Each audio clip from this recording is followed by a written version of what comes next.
So tonight I'm discussing a few things with Andrew Wilson. While secularism and feminism are points upon which we disagree, and I look forward to the discussion that we'll have about those two topics. The reason that we're here tonight is because I publicly called Andrew Wilson a grifter, and I stand by that statement. So I'm not here to argue whether or not Andrew is lying about his political ideologies, and I will not argue whether or not he's got Christ in his heart. When you go to receive your judgment, it's not me who's going to be standing in front of you. However, to win a debate traditionally, you make your arguments in front of a judge or panel and then try to determine and they try to determine whose arguments were more persuasive and well supported through evidence. That judge or panel is meant to be neutral. Debates are traditionally meant to sway those who are on the fence or convert others to your side of thinking. In informal debates, that is not the case. In formal debates, there are rules for speaking and decorum. Informal debates are not seeking to discover truth, they are simply just to be right. They are to own the other side. Andrew's own courses, Verbal Combat or Debate University, in name alone give a false sense of prestige, credibility, and expert level knowledge. Psychoanalyzing, sorry, psycholo psychologically, Jesus. It, Spit it derives out, trust Junior. and postures him as a leader or authority figure.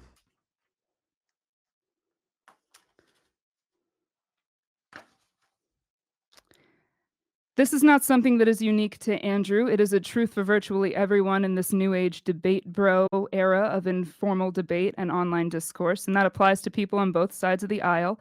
Andrew is no different from Brian Atlas, Destiny, Myron Gaines, Dean Withers, Charlie Kirk, or Hassan Piker.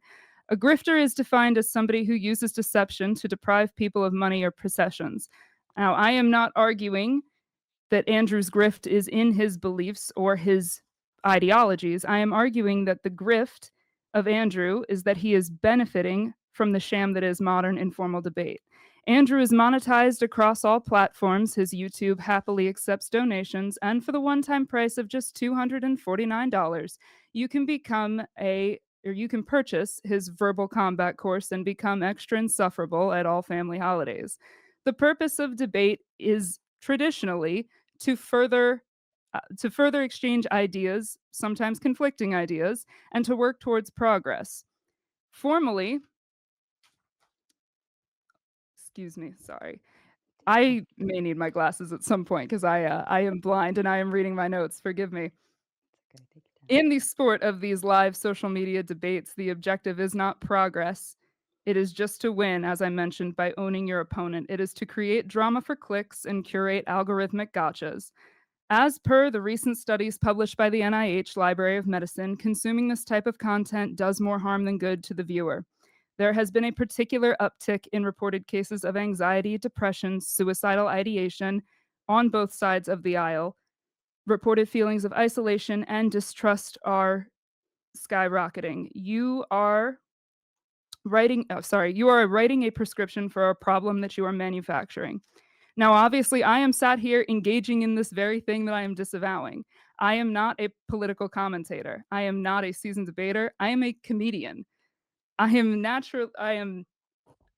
actually letting down my own audience tonight who wants nothing more than to see me call you a big gay dildo and then rub the olive jar moment in your face. But that is not my plan for this evening. I am not here as a comedian. I am not monetizing from this stream in any capacity. I am not making a move to be a figure in the debate space. My only objective tonight is to pull the curtain and show the audience what this really is, which is just a money grab.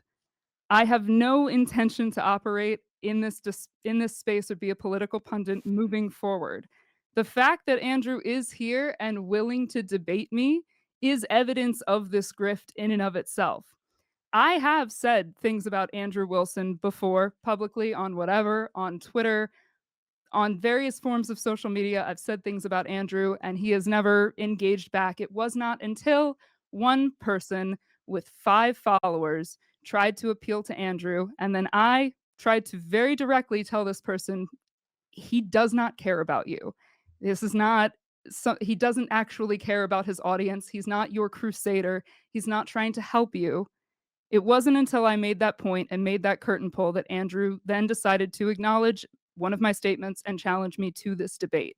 The fact that you would waste your time on an unseasoned, inexperienced debater, someone who is not in this space, is evidence that you are just looking to own your opponent and to clip farm through this. So, that is my opening statement. I'm excited to see what we're gonna have in front of us tonight. I will yield the rest of my time. Thank you, Josie. And Andrew, to you, please. That's it. That's it. Like that. Are you sure? Yeah, You had all that there will be time, some more. and that those were the points that you wanted to make?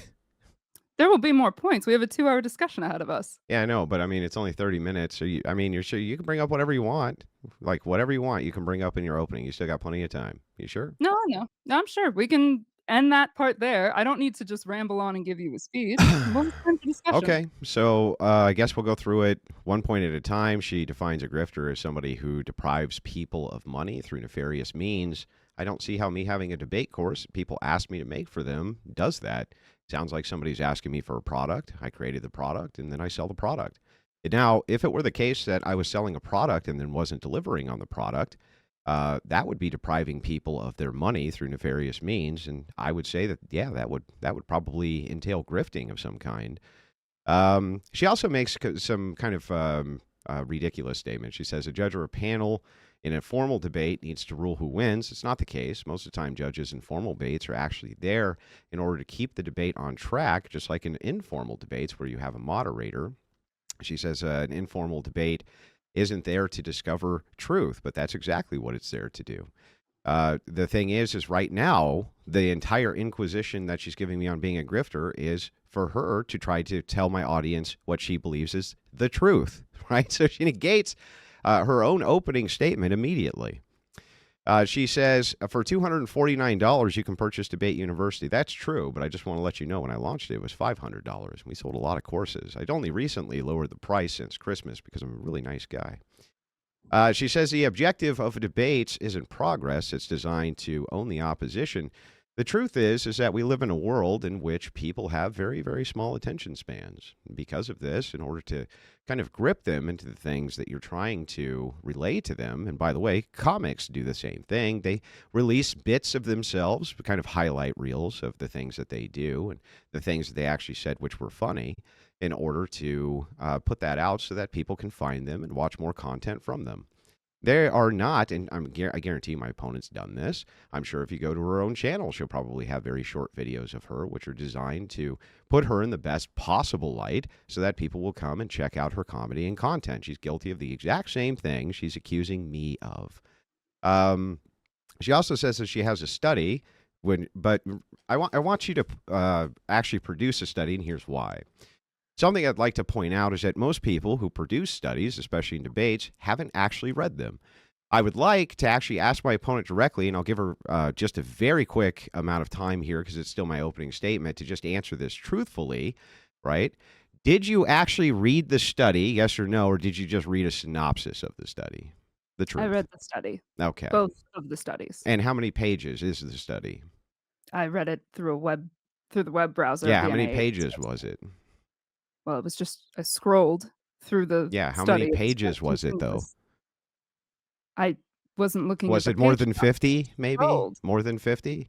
100? I'm 200? I Yeah, you didn't didn't read read the this study. page Okay, count. so anyway, That's it, there's just no I just want to page. point out, back to my opening statement here, right, that guarantee you that she just told you first lie of the night.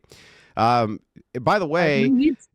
she snuck in a personal attack right away, right? I just really want to call Andrew a pink dildo. I really just want to call her a stupid fat bitch. But the thing is like, I guess we can reserve our opening statements, and we can do this one of two ways, right? It can either go off the rails, and we can determine who's better at the insult flame war. Guarantee you I'll win that. Or you can stick to the content. It's totally and completely up to you, right? But considering the fact that it looks like you still are addicted to the fork, I would be very cautious about going down that road. By the way, no evidence at all of any grifting whatsoever. She says he's trying to waste his time with an unseasoned debater. Actually, that would prove that I'm not a grifter. that I do think that the ideology can get out, including to whoever her audience is. The fact that I'm willing to engage with her, and I engage with, quote, nobodies all the time, including on Twitter. Um, I have no idea where she's even trying to go with that exactly. So so far I haven't seen any evidence of grifting. All I've seen is a bit of personal incredulity. Andrew Wilson have course, sell course, therefore grift.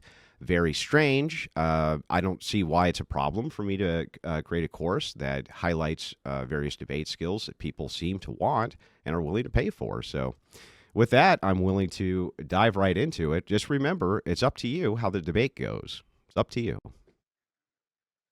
Thank you so much, Andrew. And as a kind reminder to the audience, we're going to get through the Andrew is a grifter portion of the debate. Then we will move into secularism and then feminism. Of course, we will get through the debate, go into closing statements, and then read and respond to your kind super chats. Thank you so kindly. Of course, as always, tomato tradition, we will go into open panel afterwards, but I know we will be kind of on a time crunch as far as the debate is concerned. Josie and Andrew, I leave the floor open to you. Yeah, so how does me having a debate course give evidence of grifting exactly? Okay. So why did you name your course Debate University? Well, because the idea there was to follow up with more courses for debate that I could sell for a profit in the future. So there was no intention behind naming it university to maybe foster a sense of trust or imply a level of expertise, I think it rolls off the tongue well. and the whole verbal combat. Why did you choose to go with a theme of war or fighting? Yeah, so a lot of my debate style comes from there's a sequence of old books, especially written by prison guards, who express and explain the ideas behind what is called verbal combat.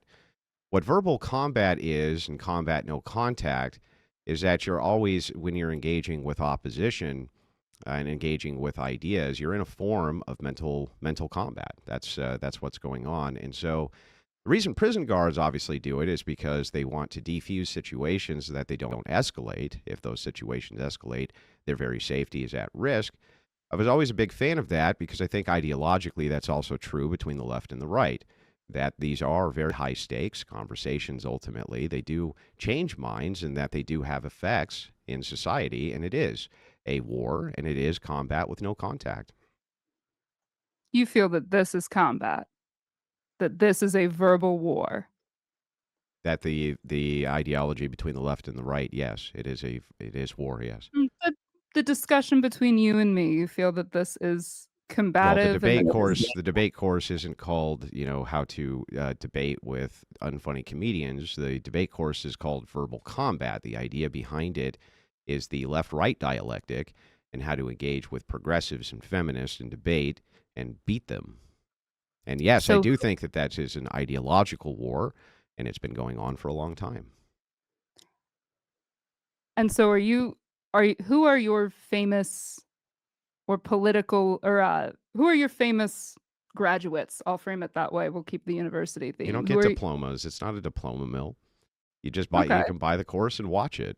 right. So There's no who certificate, there's no graduates. And by the way, it was never framed as being that ever. you It's don't never think been that framed as being that. university implies that there's some sort of course completion or certification that comes with There's it? nothing like that in the course. Never has been. Right. So you think that the word university in and of itself doesn't imply that? Do you assume that people who are interested in debating with opposition using their verbal IQ are so fucking stupid that they're going to be fooled by the word university inside of a slogan to get them to buy a debate course? You just think that they're really fucking stupid and that you're really smart? Like, you wouldn't be fooled, of course, just them, the stupid plebs in my audience. They're just too dumb to understand that even though this was marketed as a way in which you could tango with somebody ideologically and win, that somehow they're going to be fooled into thinking they get a diploma in what? How to debate kind of better? Like, what do you think that they're being fooled by here? I think they're being fooled into thinking that, "Okay, well, if I learn from Andrew Wilson, if I buy his course, Hmm. I'm going to be an expert. I'm gonna know how to be an expert debater." That's what it's gonna be. So maybe not necessarily a physical diploma, but certainly that they would Have you have. watched the course? I'm not giving you $249, Andrew. Okay, so But I can. the answer is no.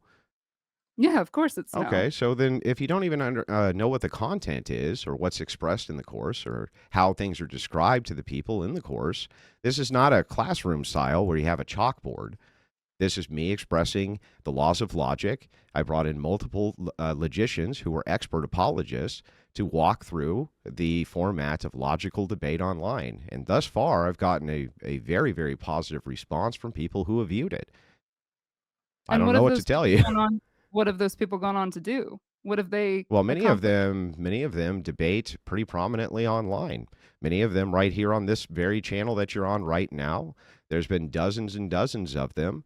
Who it seems to have helped them quite a bit. I get many emails from people who say it seemed to have helped them quite a bit in their personal lives when it came to dealing with their boss, coworkers, things like this. Um, I was surprised. I didn't even know that that would be a potential side outcome for the course, but apparently it was. This was really just focused on how to engage in ideological verbal combat across ideological lines and how to prepare people who have my ideology for that if they had interest in it. And it appears that it worked very well. Can you name any of the seasoned debaters that you have educated? You mean the ones that go on this program? I've personally never seen this program. Oh, well, I don't know their well, names. then how would you know if I named them and I was lying or not? You should take my course, and then you wouldn't fall into those traps. I'm saying you can name if Oh, they're, sure. John, Jill, political Jack, Jim, Fred, Chuck, Terry. Go ahead and refute that I'm lying. Prove it. so Prove that I'm lying. Prove it. but no household names, no major names in the debate space, nothing like Well, that? what does it take? What's a major name in the debate space? What would you I mean, consider I that would to be? argue that your name would be a major name in the debate Yeah, space. Anybody would. so people have been at this for years and years and years. And do you think that this course was marketed as though if you took it, you were going to be launched into prominence on YouTube for your debate skills? Well, Do you honestly think that? again, the word university would imply that if you complete it, you would gain some sort of level of expertise. No, it I doesn't. believe It doesn't imply that. that is actually Yeah, what the word university would imply, no, yeah. it A literally doesn't university. imply that. All that the university would imply is that there's some level here of learning that's going on. Not that there would be a level of expertise that goes on after you're done learning whatever the said thing is. For Well, but instance, you that's can not have an what. introduction to debate, which I have, for instance. Why would that entail that you would instantly have some sort of higher level of expertise? All it would mean is that you receive some form of education on something. That's it. Well, then why not debate elementary school? It's not as It's not catchy. as catchy. I would argue that it would be more appropriate if it's Why? just How would you purely know? You haven't watched the course. How the hell do you by know? your own ad Like, by how do your you own know? by your own admission. Okay, well, Just look. now, Let me ask you a you're not few. going to get. Here, Go ahead. let's find out if this holds muster. If I Sure. ask you what are the three laws of logic? Can you tell me? No. No. Can I? If I ask you what are metaphysics? Can you tell me? No. Can you tell me what epistemology is?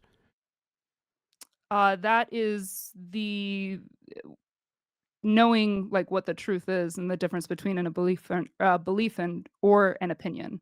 No, but it's still. I mean, it's still a good try. I'm not going to beat you up about it.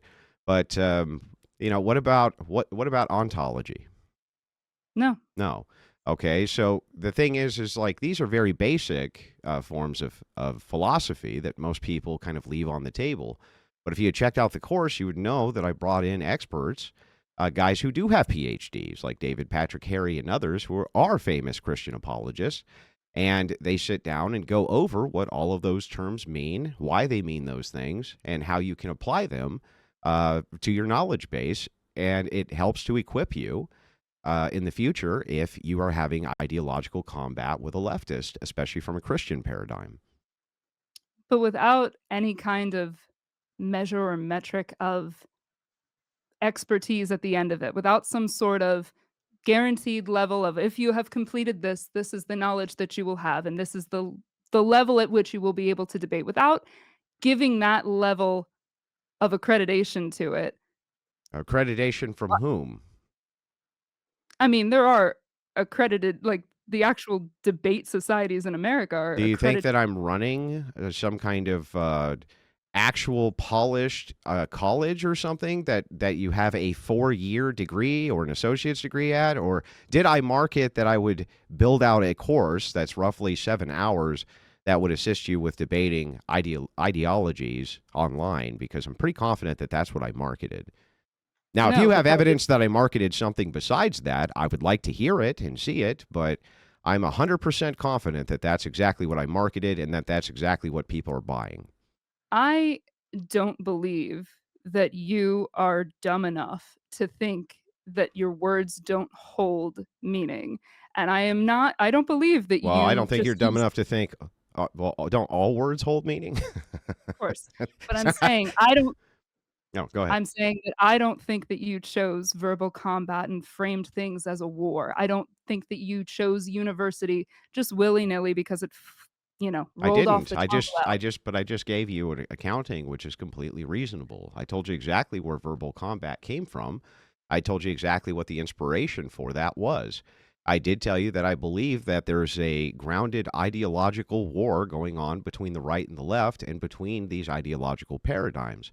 And that course will assist you if you are engaging in those ideological paradigms, which more and more people are.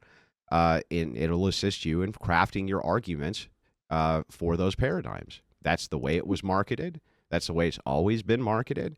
If you can tell me what's actually wrong with that, I'd like to know. Sure, it's that when you phrase things in terms of combat or in terms of war, you actually trigger the fight or flight response of your audience. Good. That's I You don't honestly believe that the right and the left are at a war outside of social media. I There's just no want to way. let you know. I don't know if you're aware of this or not. Okay, Mhm. but the left has, from my view, murdered an entire generation of human beings, murdered them, and is currently right now fighting on the streets in order to get the right to murder more of them. I honestly believe that? Not a joke, not kidding. From my paradigm, they literally kill babies by the million, by the millions. Do I think that that's a war, a spiritual war, and an ideological war? You bet your fucking ass I do. Do I think that there's an ideological battle which is going on when the assessors of these paradigms try to describe for me that you, a female, are every bit as much only a woman as the male who puts on a wig and pretends that they're you? Do you think I don't think that these are ideological battlefields? You're out of your fucking mind. Not only do I believe that 100%, but it can demonstrate it to you. I can demonstrate right now that we have been in a basically an ideological Cold War for somewhere north of 60 fucking years. Yes. Yes, 100% I believe it. Not only do I believe it, but I wanted to equip people with some way to combat that, some way to do that better because I happen to be very good at it. It's a skill I have. Well, in fairness, I do think that you probably believe that abortion is murder, and I will agree that you believe that that part is actually violent and at the same level of a war. Fine. I won't try to say that you don't. If you are genuinely a Christian, you probably do believe that. What is So this then you just made a ideological concession. So you just made a concession there for that abortion? I believe Sure. that we're in an ideological war. On that one topic, Yeah, yes. so I think that leftists are doing everything in their power to destroy Christianity from the ground up. I think that that's their entire goal. I think that we can see it in the models of the NGOs that give millions and millions of dollars to leftist infiltration units whose entire job is to go in and give retraining to clergy. I've covered this many, many times on my stream and given the NGOs out and shown the evidence for this. Do I think that that's ideological in nature? Yes. Yes, I do. Do I think that this is a battle? I do think it's a battle. Do I think that because we're not using guns and ammo and bombs and tanks, it's any less of a war? I do not. I think that you're lying through your teeth. Prove it. Well, I mean, you have a tell of raising your eyebrows a specific way when you seem to get Oh, you're going to use impassioned by psychology it. That's what's when I absurd. raise my eyebrow, it's a tell of a lie. Okay, well Not here, that hang on. Let's see. You're a beautiful woman. That's not the way you were raising your eyebrows to me to Sorry.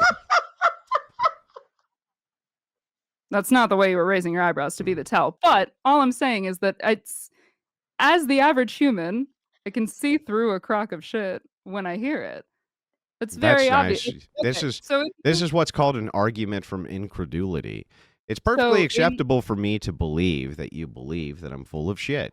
But your job right now is not to tell me what you believe. Your job right now is to demonstrate that that is the case. And I'm willing 100% to engage with whatever it is you bring to the table Sure. to actually demonstrate that you think that I'm lying. But this has been consistent with my online presence since I was fucking, I don't know, in my late 20s. So then why do you not get involved in actual politics, actual, like, on the ground politics? Why do you not run for anything? Well, first of all, I'll tell you a couple things that I've experienced here, learning from different creators, especially. One, it does not transfer over well.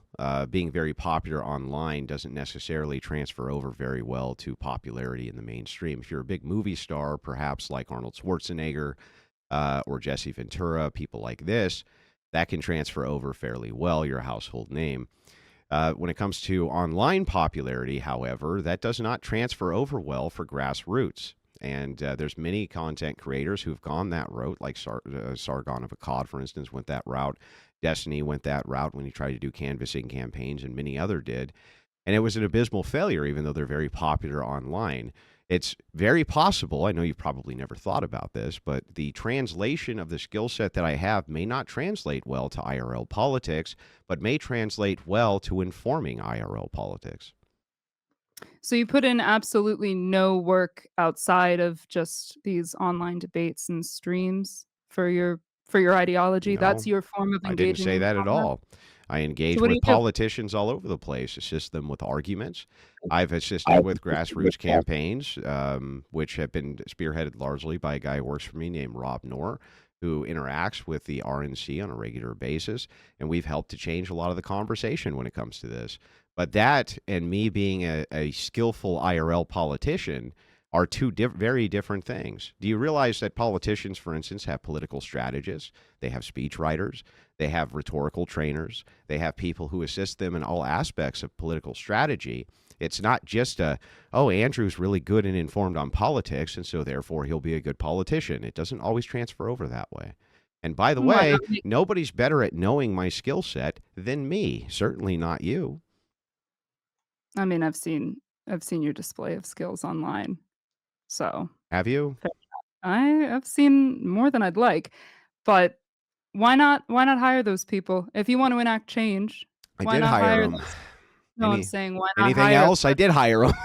What do you why not mean? hire why not hire a political strategist? Why not hire a I did speechwriter? hire one. What do you mean? Oh, so then why not make your foray into Because politics? If you've hired those people go where they're effective.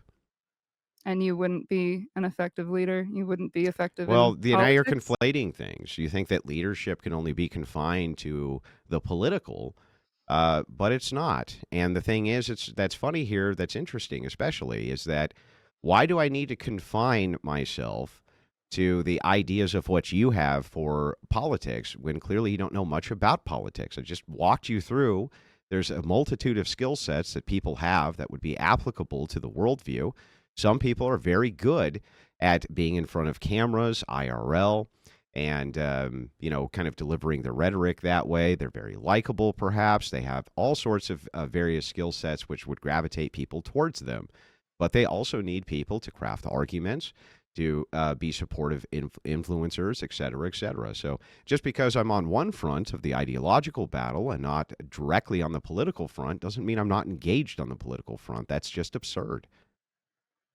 Would you argue that there are some people in this world that set a goal for themselves that they can never achieve? Would you say that that's a Um, thing that happens pretty often? They set a goal for themselves that they can never achieve. And that they know that they can never achieve, but they sort of make that their long-term end goal. I don't know if I believe that or not. Okay. I would argue that it's true. There's a lot of people that Can you make demonstrate these it through something other than an assertion? Sure, there's one of the talking points of the whole anti-feminist movement is there are women who say that feminism is cancer and they want to end the vote of the women in the West. That's never going to happen. They Why have to not? know Why that won't it ever happen?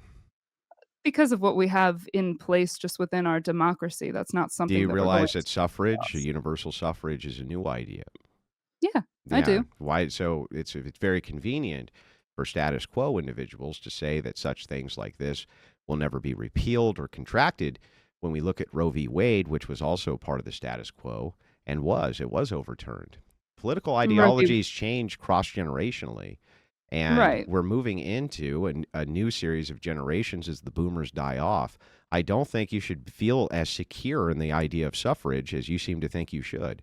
That's I not what do the feel political current is, at least that I see. Roe v. Wade was not inscribed in the Constitution. Women's suffrage is. It's much harder to overturn an actual So was amendment than slavery, yes, and then it was and then it ended. was exactly, and so was prohibition. The ban on alcohol was also inscribed in the Constitution. Women got that pushed through long before they ever had the right to vote. They were able to make, because they were set in a moral high ground, they weren't just political cogs, they were able to actually get an amendment passed long before they could ever vote. Isn't that interesting? So the thing is, it's really funny about this is like you can point to constitutional amendments and say it's inscribed in the Constitution, but remember, it's not really. It's an amendment to the Constitution. The Constitution's been amended many times, and it'll be amended many more.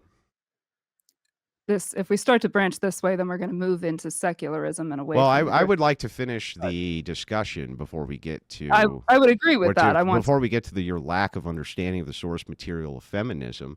I would like for you to just go ahead and demonstrate in very simple words why it is that you think I'm a grifter, because is your only evidence, your only compelling evidence, that you think that I used university in debate university, and that the people who buy the course are so fucking stupid that they think that they're going to get some kind of actual accredited degree because of that, and that therefore they're being fleeced, and that it was marketed this way? Or are you saying something besides that?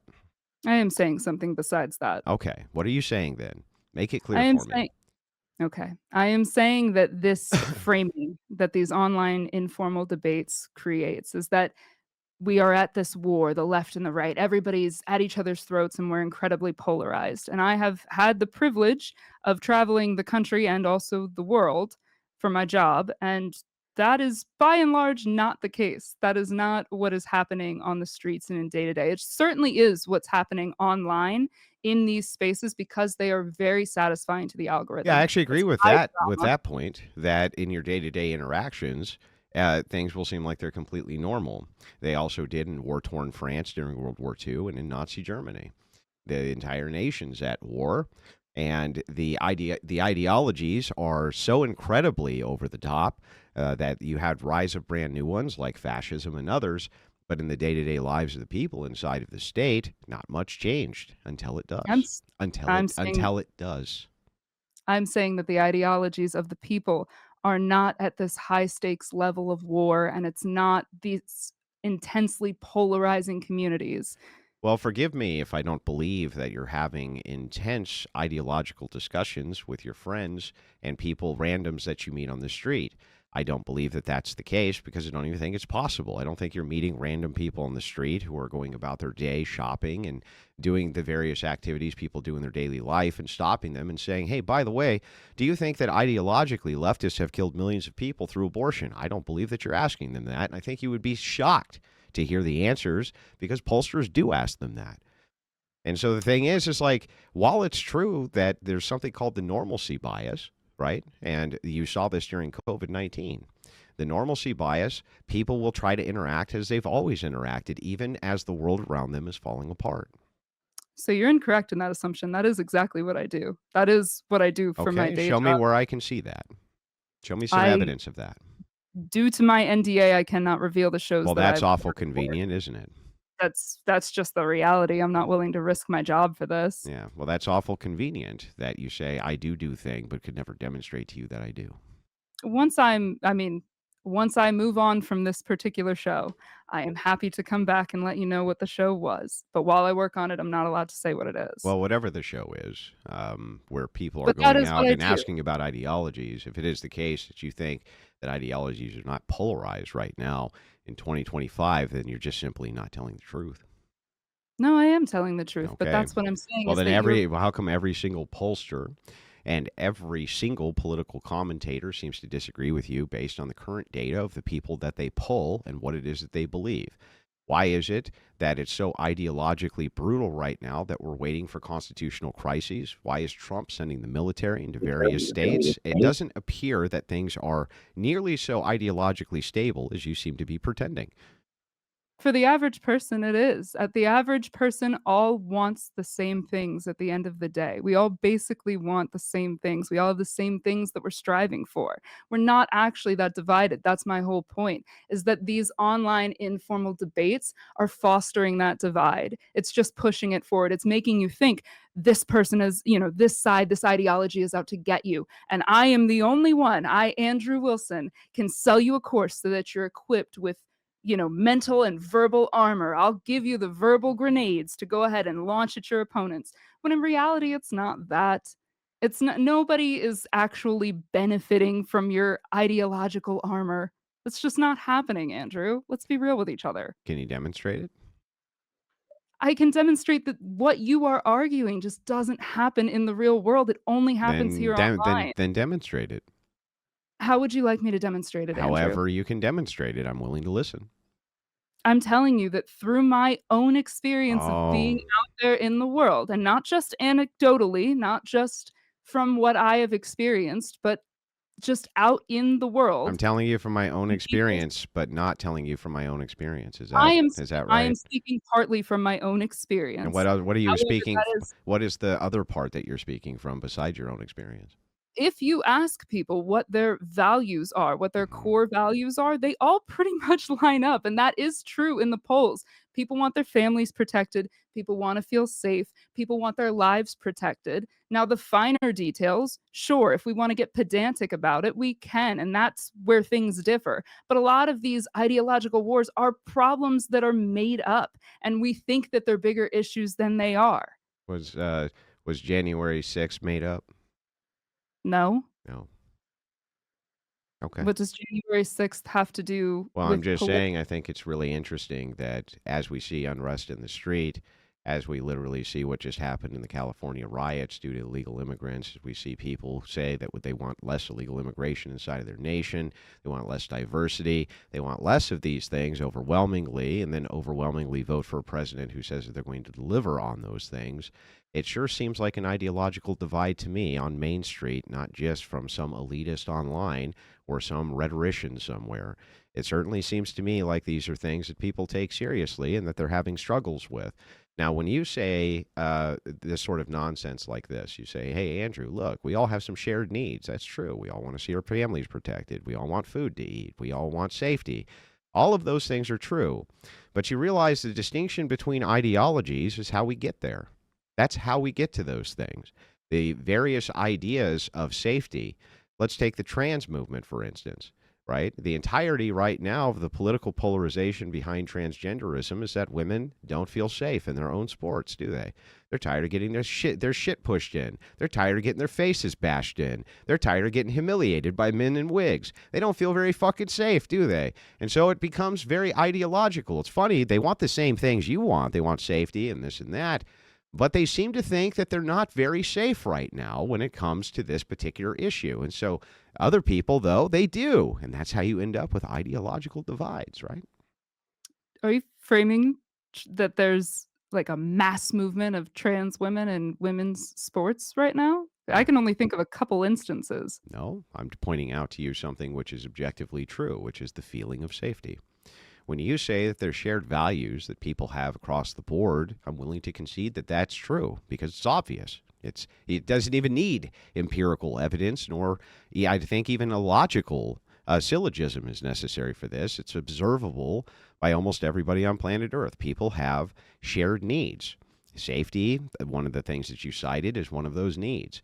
But safety also comes at the expense of a feeling, doesn't it?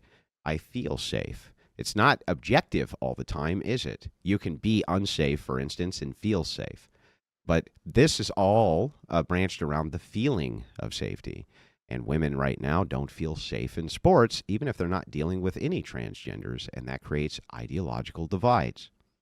What can you point to that shows that women by and large don't feel safe in sports? Though this is not I'm not even here to debate the merits of trans athletes, but I think that that's a bit of a claim to say that women in college sport or any sports Hmm. are fearful of that actively. Do you agree with me that there's tens of thousands of anti-trans activists in the United States? I don't know, I've never looked at those figures. Okay, well, there are. Tens of thousands Okay. of anti-trans activists. I can point you to J.K. Rowling, for instance, who's a very prominent online figure, and her media has been seen by I don't know how many millions of people and made into movies and everything else. And she's a prominent, what is called, and I'll tell you what they're called. They're called Sorry, can TERFs, I trans real quick exclusionary radical feminists. And trans, fantastic. yeah, and Can I yeah, go real ahead. quick, Hmm. so J.K. Rowling Hmm. feels unsafe in women's sports? She feels that women's sports are unsafe, and many of the advocates She's who are trying to she's not a push people participant, out, yes. but she's not a participant in women's sports. Do you need to be a participant in women's sports in order to point out that women's sports is not safe for women? Yeah, I would argue that if all of the female athletes in female sports, or the majority even, came out and said, "I do not feel safe within female sports right now," then I would say, "Okay, absolutely, that's a problem that we need to Well, look at." I By and agree. large, I that's guess that's what's why so many happening. universities recently changed their policies so that trans athletes can't compete anymore against women if they're males. I guess they must have gotten some feedback from their faculty, which they did, and from their students, which they did, that they no longer wanted to have them participate. And you know what the number one reason that they cited was? They didn't feel safe. So it's not even happening anymore. There's been laws It's passed to still prevent that? happening. Yes, of course it's happening. Oh, you just said that colleges have outlawed I said many that colleges from have, happening. yeah, many colleges Okay. have reversed policies that they had on this, specifically because of the feelings of safety from the athletes who were involved in these various programs. Okay, so now their athletes are no longer feeling unsafe? And they're not feeling unsafe because ideology was able to reverse policy. Yeah. Oh, I'm going back to what you were saying, where you're saying the Uh number huh. one thing in transgen and the one number one issue with transgender issues in No, the no, US. don't straw man my position. I didn't say that's the number one issue with I'm not trying transgenders to. in the U.S. What I told Okay. you, I was speaking to ideological distinctions and how the feeling of safety is paramount when it comes to the idea of trans sports. Not that that's the number one issue with transgender anything, only that I can easily use that as an example for how ideology transfers over to the mainstream and affects policy. I have no background or information on transgender people participating in sports. I don't play I sports, don't as think you you have a mentioned, lot of I'm a background badass. information on anything, honestly. What if Because fair enough, you can you say think that, that but people don't have ideological divides on Main Street because you see them no, I'm buying their saying that fucking salads and their chicken sandwiches and not talking about how they hate the trans out in public, right? But the thing is so funny about it is like you think I'm a food reviewer? no, no, no. The point that Okay. I'm making to you is that I'm not asking whatever people about what they're eating. whatever your anecdotal evidences are of people who are out in the mainstream due to the normalcy bias acting as though everything is perfectly acceptable is the same thing that you would find in war-torn France, war-torn Germany, war-torn Russia. People are always moving towards the idea of normalcy, even if there are major ideological divides. And by the way, you still haven't demonstrated in any way, shape, or form how I'm an actual grifter other than you put university in the name of a course that you sold and market it as a way to up your debate skills. And you haven't watched it, so you can't even criticize it, nor do you know what the guest list was that came on, who are PhD, by the way, PhDs. One, a PhD in religions. And the whole point was to show you how it is that you can make ideological arguments from a religious worldview and not look like a fucking stupid fool. And guess what? I had experts come in who did exactly that. Many prominent experts, in fact, and many more to come. So I'm not really sure how it is that I'm grifting. And Again, and on that note, I did want to interrupt and just let you know you are at about the half hour mark for that. So it's up to you if you want to continue there or if you wanted to start moving into your other points. It's up to the two of you. I'm fine either Or way. do you want to wrap Do you this feel up like maybe you in the next? successfully demonstrated that I was a grifter, or did you have anything more you wanted to say on that point? I've as I'm trying to say to you, Andrew, is that I believe that you are a grifter because you are pushing forth this narrative that is simply untrue. And while you say that, "Oh, I'm talking to people about chicken sandwiches," or whatever the fuck, that's not what I'm talking about to the people on the street. I am talking to them about their ideologies, about these specific difficult issues. And by and large, most people are actually pretty in line with one another. It's very, very fractional margins about these, like, niche issues like trans people in sports, which at the end of the day does not overwhelmingly affect the population. Sure, there's disagreements about that, but it's also not war. It's not a battle. Nobody's losing their life over it. Nobody's actively in danger in these whether it's trans sports or gay marriage or whatever the fuck. Nobody's actually in danger from any of that. So it's crazy to frame it as combat and as battle. That is intentionally trying to trigger the fight or flight response in your audience. Well, And that I'm not intentionally trying to trigger a fight or flight response. I am intentionally explaining exactly what I think, which is that it is an ideological battle, that millions of people have lost their lives in the womb, smited by their own mothers due to the propaganda of the state and feminism, and that is something which has happened, and from my view, is mass murder. I have pointed out I'll multiple times that there's a massive illegal immigration crisis which is going on, which has cost thousands upon thousands of people their lives in crime, even more in fentanyl and overdosing, even more in the drug trade which is going on there, which is going on due to the illegal immigration which is happening in the nation. I can go on and on and on and on and on, but when you make these crazy ass claims nobody's losing their lives, you're quite wrong. They are losing their lives. They get killed and often. Hang on, they get killed often enough that Chicago is a battleground, a literal war zone going on in Chicago. More people were losing their lives there a day than were losing their lives in Afghanistan during the war. Were you aware of that? Yes, not kidding. Look up the stats yourself. Look it up yourself. It is the case that there are literal fucking war zones and battlegrounds right now in the United States. You just don't know anything about it because you've never looked into it. But some of us have. And the thing is that it's nice that you go into these hunky-dory neighborhoods and ask people who are out doing their daily stuff, maybe, what their ideology is. But remember, there's also something called phraseology. And the idea is here you can actually phrase questions in a way which affirms bias. So I don't, like, you're so ignorant on these issues, it's difficult for me to even trust what you're saying to me right now. It's actually difficult for me to. Why would you raise a skeptical eyebrow when I mentioned Chicago? Why? You don't know how bad things are there? What about Detroit? Do you know how bad things are there? It's fucking bad. I don't know what to tell you. It's real bad. It's not good. well, I will say this as somebody who has been to literal active war zones and somebody who has been to Chicago and to Detroit, who What lives active in war zones have you been in? I've been to Syria and I've been to Yemen. What active war zones were you in? Syria, which is No, no, no. That's a country. no, I'm no, asking Syria. about an active war zone, not if there's a war going on in the country, but and you were happened to be in the country when there was a war. What war zone were you in? Did you I see the battle of the with your own eyes because you were there and you were watching people blow each other to bits, or did you happen to go to the country while a war was going on and you were in the safety zones? Which one's actually true? I have seen a bomb go off and I have seen people die in front of me. Where? I Where did that happen? in Syria, in Yemen, I So have in also been Syria, you were a war correspondent and you watched people get blown up? I wasn't a war correspondent, but I have been in dangerous places. So Hmm. I've been to Syria, I've been to Yemen, I have been to Israel as well.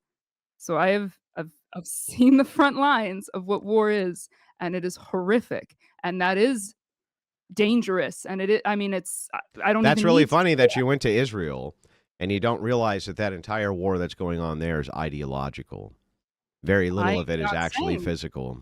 It's almost I'm not all ideological. are you arguing that okay. I was not talking about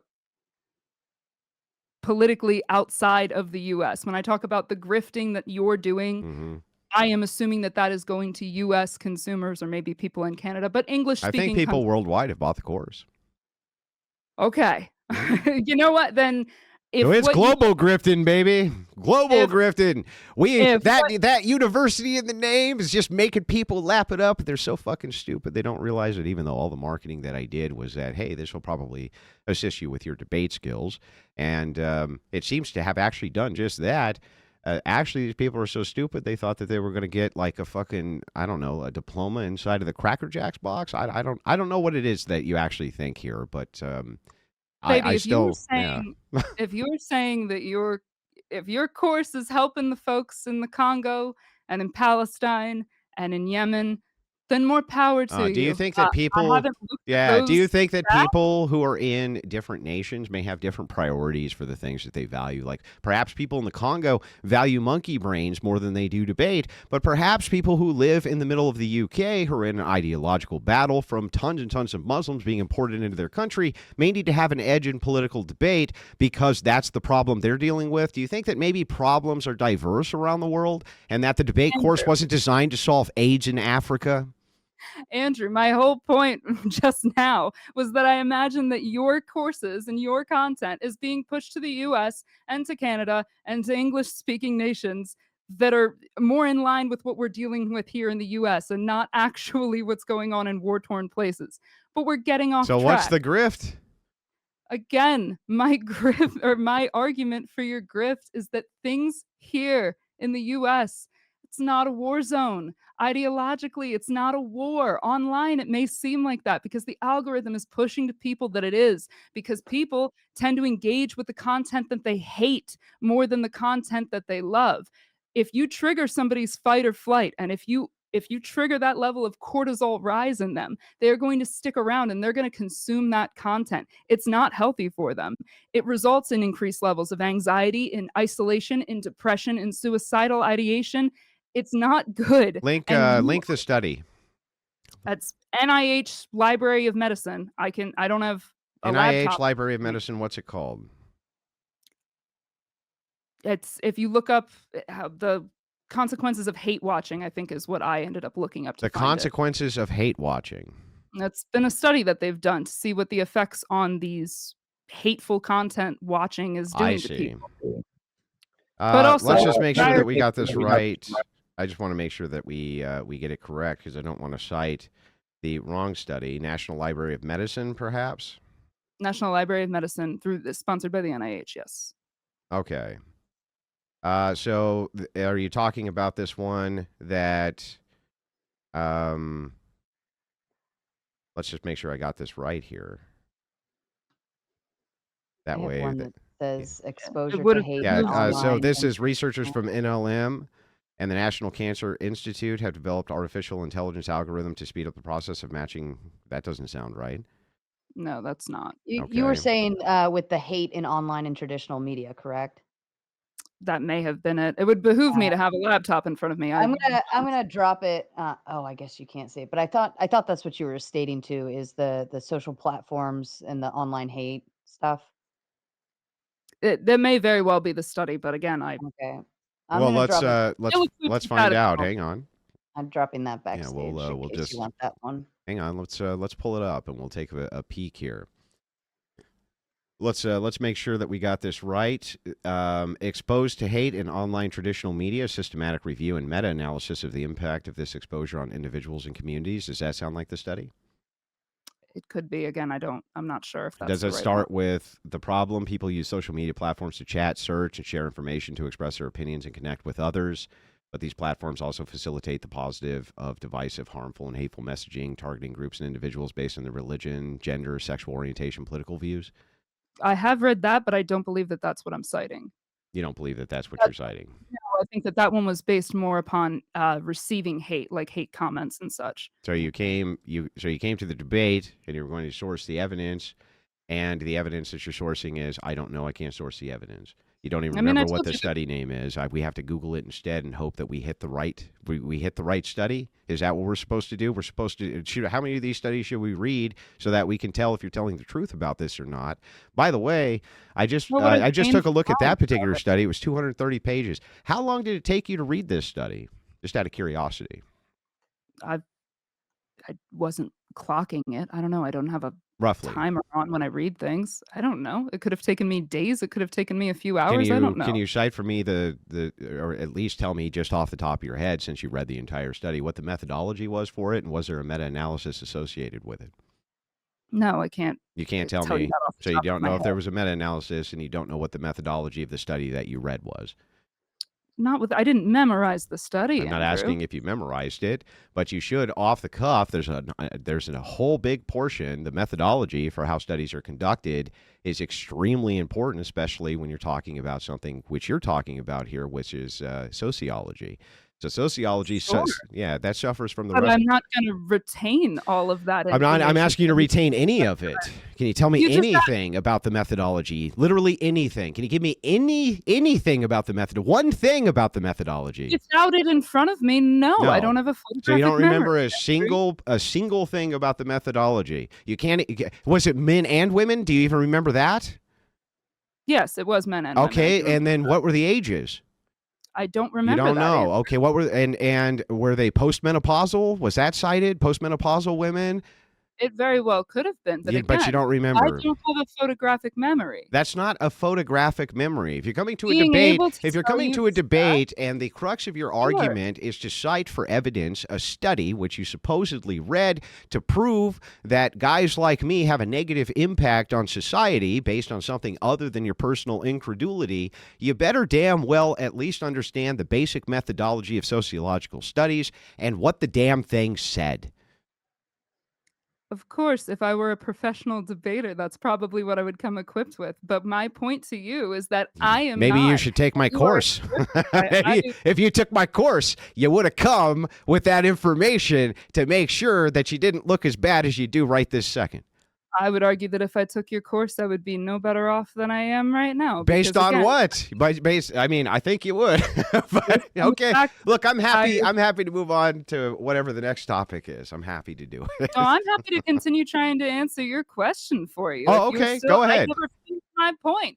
My whole thing is that, again, this is unhealthy for our society, and it's not actually a major issue outside of the online world, but you are posturing it that it is. You are sort of you're fostering this sort of tribe or community where you feel like or where your audience, I'll say, feels a sort of parasocial relationship with you, and that if you attack and own your opposer, that they've somehow won something. But in reality, it doesn't. They're not any happier. You're not any happier. Nobody's any better off for arguing their ideology in YouTube comments or with their family at Thanksgiving.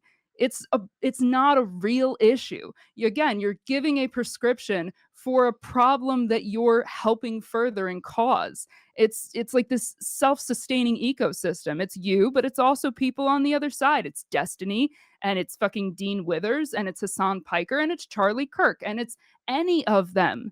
It's all just money. I've sat in on the Whatever podcast, for example, and I watched them in real time collect over $16,000 from people who just wanted to see these, OnlyFans women that were there get owned. And none of that money is put to any better use. None of the money went into production value. None of the money is used to further whatever ideological cause he had. And I'm sure the same is true for your course or any donations. I'm seeing super chats come in and they're not going anywhere that's anything of value. There's no cost here. You're in your home. I'm in a studio in New York. There's nothing's going back into production. It's all just a money grab. You know that it works algorithmically and it's lining your pockets. If the world changed tomorrow, if we woke up and suddenly we were in Andrew Wilson's perfect world, what the fuck would you do? What would you do to make money, Andrew? How would your grift would be done because we'd achieved your goal, but you know that we're never actually going to achieve your goal in our lifetime and in this world. You've set such an impossible standard that you can never actively get there, but you can stoke your followers into thinking that you're so close and we're on the battlefield, we're on the front lines. just give me a little bit more money. Let me monetize a little bit more and we'll be able to get there. But you never actually will get there. You'll never cross that finish line. So you'll just collect and collect and collect from these poor people who have bought into your bullshit like they're part of a super church. It's sad. It is genuinely sad. The reason that I responded to that guy on Twitter was because I actually felt bad for him because he was appealing to you and trying to get you to interact with me and to tear me down a notch. And at the end of the day, you don't give a fuck about that guy. You don't. You don't give a fuck about any of your audience outside of them giving you money. And if it's a threat to your grift and to your money, then you'll engage with me and you'll attack me or whoever it is. You'll challenge that because this is challenging your livelihood, but it's not it's not like a real So battle. to It's make not sure a I got real this problem. right, if I hadn't engaged in this debate with you, that would have been a challenge to my livelihood. Yeah, because How maybe that guy donates money to you. interesting, He because watches before you. that you said you tried to get my attention multiple times, and I didn't see it or didn't engage with you, which is really interesting because it seems like by me not engaging with you, that's no threat to my livelihood at all, and yet somehow you think that you have enough influence to engage with me, or not, by not engaging with me or me not engaging with you, that's somehow going to threaten my livelihood. I think that that's You're an interesting. misunderstanding. Well, I'm not misunderstanding, and I Yeah, just you're let you go on your misunderstanding whole what I'm fucking saying. speech. So now it's my I turn. The truth is that You're people misunderstanding the people point like there. you, people like you are just jealous as fuck. What's happened is you've had a stream of failed career opportunities. You're not a funny comedian. Comedians themselves and satire is the front line of ideological battles. It always has been. Satire, for instance, in Russia was exactly how in the Soviet Union people were able to fight back against the government. They used satire. Comedians were on the front line of that. Had a long conversation with Dave Smith about this one day and clarified this perspective for him as well. And I put out many tweets about it. Satire itself is a way in which comedians utilize humor in order to attack ideological systems that they don't like. That's what they do. Dave Chappelle does this. Louis C.K. does this. Dave Smith did this. Steven Crowder does this. The list goes on and on and on and on and on. And many of those guys I know and have had many conversations with. You, on the other hand, you want us to believe in this rose-colored view. The rose-colored view being, Andrew, you're trying to set impossible standards. What impossible standards am I trying to set that you think are unachievable in this lifetime? There's many standards which I attack, which I think we can go after immediately and try to. Also, on top of that, inside of this like rose-colored view that you have, you seem to think that I'm trying to grasp some sort of parasocial relationship between myself and my audience.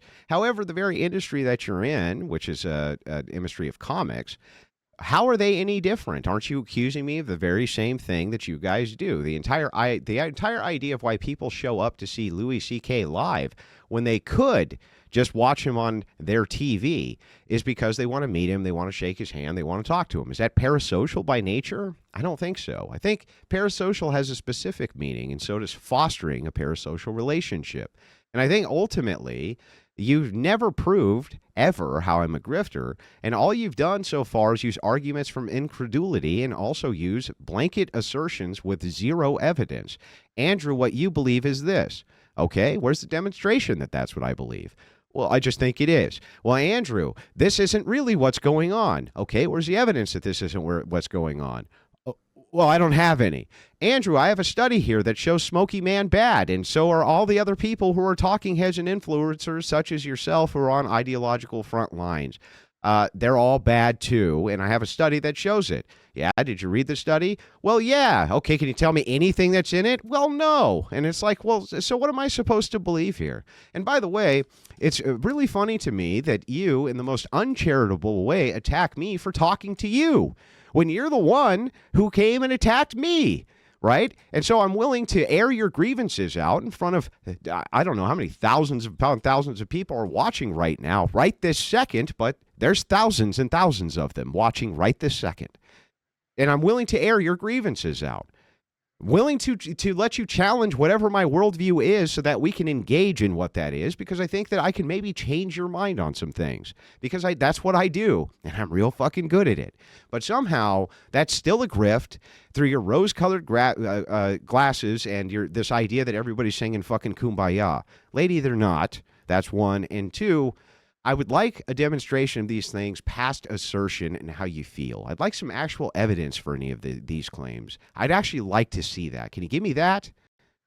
Okay. So we'll start from the beginning then, I guess. I'll clarify what you misunderstood about the whole Twitter engagement. I wasn't saying that I have so many followers and I have such a heavy influence that what I say about you is going to somehow change by the mass. If I put out a tweet about Andrew Wilson, that's not going to change the masses. But me talking to that individual who does watch you, who does engage with you, who may very well donate through super chats or who may very well purchase your course.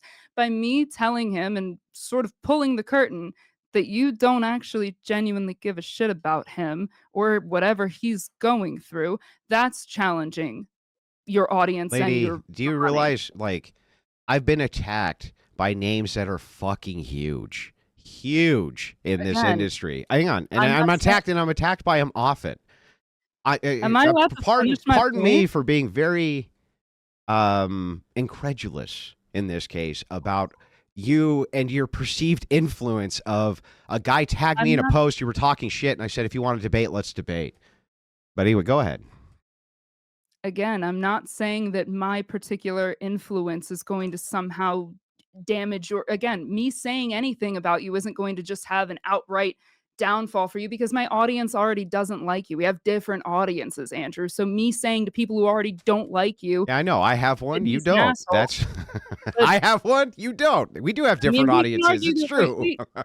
okay, and again, that then leads into the whole failure thing. You can try and attack me and insult my career, which is not a failure, which has improved every single year. You can attack the fact that I don't have an audience, but across all my platforms, I do have about Why shouldn't I 300,000 assume that you're only followers. attacking me because you want to try to pull members of my audience towards you? Doesn't I that don't seem like that's a really good motivation for somebody who has such a small audience to want to engage with me specifically and call me all of these names and a grifter and everything else? Make that the entire centerpiece of what it is you want to debate with me about. Isn't that really just you again, trying to Andrew, I pull don't people think we have away? You that think you're peel different people in off? audience size. I What's don't that? think we have that big of a difference in audience Oh, I size. think we do. How many followers do you have across all platforms? Followers don't matter. It's live engagement that matters. That's I don't live stream. So in live engagement, sure, you win. I'm not a streamer. It's But always yeah, been live engagement and who can fill the seats. Never about who can buy followers on their fucking Instagram account I've or who can have a clip never go bought a viral follower. and 80,000 people sub up and then watch nothing else that they do. What matters is who can fill the arenas, who can fill the seats, and who can get the viewers on them I mean, when well, they're I live. didn't Is that do you? that. Are you filling Yeah, arenas?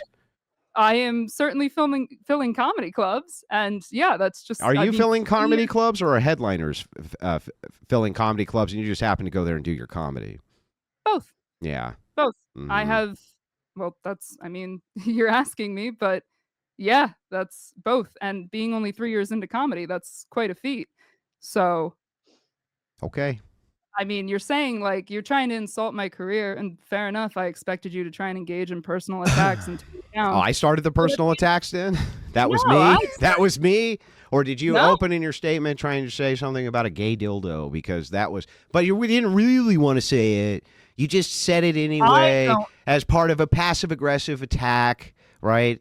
Even though I gave you the floor even and was like, you can actually say what you want to say to me. I have a really thick skin. Way better people than you have called me every name in the sun. Way, way more influential I and don't way more feel the need rhetorically effective people than you have insulted me. So it's like, I don't feel the need to insult you, Andrew. It's not I don't I think that you're a grifter. I hate what you're well, doing. I I think don't that know you're you as grifting. I think that by your standard, if we're going to hold to your standard, then you're doing the exact same thing. Right now, the case is how. that you're saying that there's a distinction between our ideologies. You're saying that your ideology says there's no problem, the status quo is great, most people are in agreement.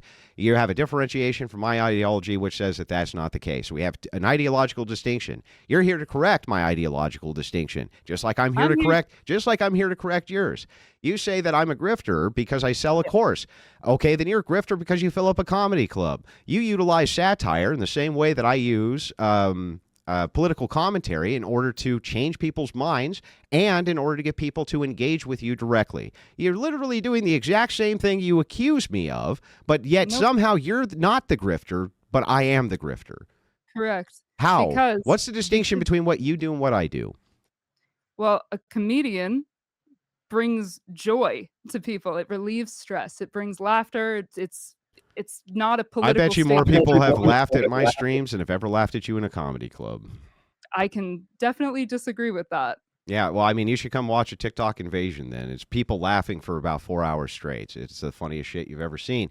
But the thing is like, I think that I bring tons of that. And I'm, by the way, You I'm a political satirist as well as being a political commentator. I don't really see you doing anything that I'm not doing, except you just decided that you're not grifting and I am. The difference I'm is I not wouldn't call you a grifter. I would just say I that, am not yeah. monetizing off of what is inherently bad for people. I am not monetizing off of giving people Yeah, but what makes it anxiety inherently and bad? depression A study that you because can't cite, quote, and never because read? I did read it, Yeah, and but you don't remember anything about it. I'm sorry that I didn't come with it printed out, and I don't know the exact You didn't sample come sizes. to a I don't debate. know. You didn't come to a debate with the thing that was supposed to make your point in the debate. Yeah, I'm not a fucking debater, Andrew. That was the whole Is it? point. Don't you think that's common sense, though? Isn't it common sense? Do you need to be a debater to The bring skills of debate the are thing common that's the sense. crux of your argument to bring that to a debate? You think that you need to be a skilled debater in order to figure that out? That I know. I don't think that the the responsibilities of a debate are common sense. The responsibility of who would you ever confront with evidence of their nefarious wrongdoing without the evidence? Who would you ever do that with? Somehow in a debate that goes But away for what reason? What like again, what? again, I am citing a study. I'm sorry that I don't have the study with me. Sure, that's unprepared on my part. It's not, It you makes know me a what? If you good didn't have the debater. study with you, I'm a very charitable person. I was happy to go through and look it up, but you can't remember the name. I was happy to ask you basic questions about the methodology, the key part of the study. You didn't remember any of it. You didn't remember any of the words in the study. You didn't remember how many pages the study was. Everything that I asked you, you can roll your eyes, but if you were in my shoes, the very first thing that you would say is, see, that If person I was there the is very saying a first bunch thing of shit that they don't even know is true. Sounds an awful lot like rhetorical grifting to me. if I were in your shoes, no, I would not be asking, "All right, what's the page count on this thing?" I wouldn't ask How would you something like that. ascertain if somebody actually read the very piece of evidence that they're claiming goes against the other person's worldview you're arguing with, except to ask them questions about it? If I am sharing a discussion and a debate space with somebody, like we are right now, I am giving them the benefit of the doubt and assuming that they're being honest with me, unless they're a grifting Unless liar. so they're a grifting liar because you didn't bring the key piece of evidence that proved that they're a grifting liar. This is No, I'm you're saying a that I'm brilliant giving rhetorician. I wish one I'm day that saying I that had I'm your giving you skills. the benefit of the doubt. I'm saying that I am trusting what you're if you're citing something, I'm going to trust it because I don't have a method to look it up right now. I all I have is your word. So I have to trust if I'm engaging in this conversation with you, then I have to trust that you're being honest with me. I have to trust that you're being honest in what that you're saying. And Why? Why do you need to trust that? well, it's like Why is it necessary, especially in a debate, to trust your opposition that they're going to be honest with you? That's more of those rose-colored glasses that you seem to be wearing in life. No, I don't instantly think that ideological leftist scumbags are going to be perfectly honest with me. In fact, I think that they have a lot of motivation to lie to me and lie to me often, especially when their attacks seem to be centered around their personal view of me, and their personal view being that you're a grifter because you set some sort of unrealistic expectation for an audience that's too stupid to know that they're not going to get a diploma from a thing called Debate University, regardless of how it was marketed. So you're a you genius keep and they're all saying stupid. You're so smart and they're so fucking stupid, which is so funny because I think all of them would have at least brought the very fucking crux of the study to the debate, which was supposed to be the centerpiece of the thing that proved me wrong. Just saying. again, I'm not claiming to be a genius, Andrew. I'm not saying that the grift is just in the name of the course. I'm saying that the grift is that you are making an issue that is not really an issue. You are framing it that it is this plague in Okay. Well, society. let's move to that then. Let's start with which issue do you think that I'm making an issue out of that isn't actually an issue? Let's start with that. I think that just the whole idea of being in an ideological war is not actually real. I don't think that that's a real thing that people are dealing with in day to day. Goes Then why back do to we your have Republicans and Democrats? because we have difference in opinion of how we should be governed, Difference but in that's not a ideologies? war. It's not a war. That's It not a it's not? battleground. It's not a No, war? It's not a battleground? no. As somebody who has seen war, Andrew, I don't take the word war lightly. So That's not so when I say ideological war, this you are this this using is the an word. entailment that there's physical contact and people are murdering each other in the streets? No, I'm saying that using the term war, Mhm. because that is what war is. War No. is No. Well, war has multiple aspects. Have you ever heard of the Cold War? What was the Cold War? Was there people murdering each other with gunsies on the battlefield? Hang on. what Hang on, hang on. What was it? What was the Cold War? Was it a bunch of people with Uzi 9 millimeters and hand grenades just fucking blowing each other to pieces, or was it something else? Tell us what the Cold War was. what I'm saying, No, Andrew, is tell that us what the Cold War was. I'm not doing this thing where then you're trying to derail me and get me to define other things. No, What I'm not I'm even trying saying to to you, get you to An define. I'm just trying to say if every war is hot, what what was the Cold I War? I am saying to you, Andrew, is that by you using these terms like war and Uh-huh. battle, you are evoking an emotional response out of people. You are leveling up their cortisol. You are triggering an anxiety response, Should and I you are lie to them capitalizing instead? off that. Should I lie to them instead so that they feel nice and happy, so that they can be stupid and happy as they become enslaved to leftist ideology, which poisons their children, poisons Andrew, them it's to the not point where they murder their danger. own fucking children, to the point where we have one of the lowest birth rates in the world in a developed nation? Should I Andrew, just we're not pretend? in Hang danger. on, hang on. Should I just pretend that none of that's going on so that people can feel better? What do you want me to And do here? again, Andrew, we're not in danger right now by the things that I get. I'll give you you believe that abortion is murder. Hmm. Fine, you're Well, allowed to believe we're that. not in You danger, believe huh? we're not in danger, Andrew. I see. We're not in danger in the way that you're saying that we are, and What way am I saying we are? by somebody being able to argue in YouTube comments or with their family at Thanksgiving does not save them from this imaginary danger. It just makes them feel right. It just strokes Yeah. their Can ego. you tell me what it is, though, that I'm saying that I'm incorrect about, or that I'm lying about, or that I'm being untruthful about, or things in which I am producing as content for people, or things in which I am saying to people which is factually untrue? Because if you can't, then what you're actually asking me to do is lie. No, Andrew, what I am saying is that all of your content is farmed and framed in a way that's just meant to stoke the divide. Okay. Can you It's give me an just meant to example of rile this then? people up. Can you give me an example of that Literally content? any debate that you've ever been on or any of your appearance on the whatever podcast. Well, a debate is by definition people with opposing viewpoints who are arguing for what the truth is, right? Sure. This idea that I'm not supposed to do that, I don't know where that's coming from or why I shouldn't engage in that, especially when I believe that there's an ideological divide. But what you're not demonstrating for me is that there isn't one. Everything you say seems to affirm that there is one, and then you just give me this more of this incredulity. What I'm is not that? The saying that reason I there's bring not. up, hang on, the reason I bring up the Cold War. Would you agree that the Cold War was an ideologically distinct battle between the United States and the Soviet Union based around the ideals of communism, capitalism, Americanism, and Sovietism? Do you agree that this was what that war was about? And it was a war. Yeah, but we're not in the Cold War right Now, now. did We're in anybody, something now, better. can you tell me what the casualty rate of that war was?